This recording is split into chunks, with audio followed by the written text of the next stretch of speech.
Dahod MGVCL કચેરી સામે ગટરમાંથી યુવકનો મૃતદેહ મળી આવતા ચકચાર।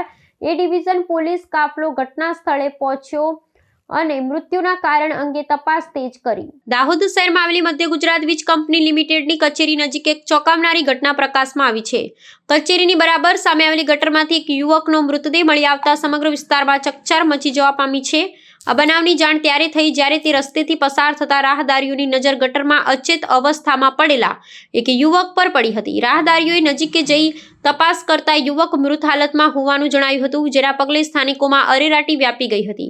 જાહેર માર્ગ પર ગટર જેવી જગ્યાએથી મૃતદેહ મળ્યાના સમાચાર વાયુ વેગે પ્રસરતા ઘટના સ્થળે મોટી સંખ્યામાં લોકોના ટોળા ઉમટી પડ્યા હતા। બનાવની ગંભીરતાને ધ્યાનમાં રાખી જાગૃત નાગરિકો દ્વારા તાત્કાલિક દાહોદ એ ડિવિઝન પોલીસ મથકે જાણ કરવામાં આવી હતી। પોલીસની માહિતી મળતા જ ઉચ્ચ અધિકારીઓ સહિતનો પોલીસ કાફલો ત્વરિત ઘટના સ્થળે દોડી આવ્યો હતો ને ભીડ પર કાબુ મેળવી પરિસ્થિતિ સંભાળી લીધી હતી। પોલીસે મૃતદેહનો કબજો મેળવી આગળની તપાસનો ધમધમાટ શરૂ કર્યો હતો।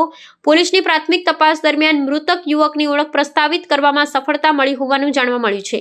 પોલીસે ત્વરિત કાર્યવાહી કરી મૃતકના પરિવારજનોનો સંપર્ક કર્યો હતો અને તેમને ઘટના અંગે જાણ કરી હતી।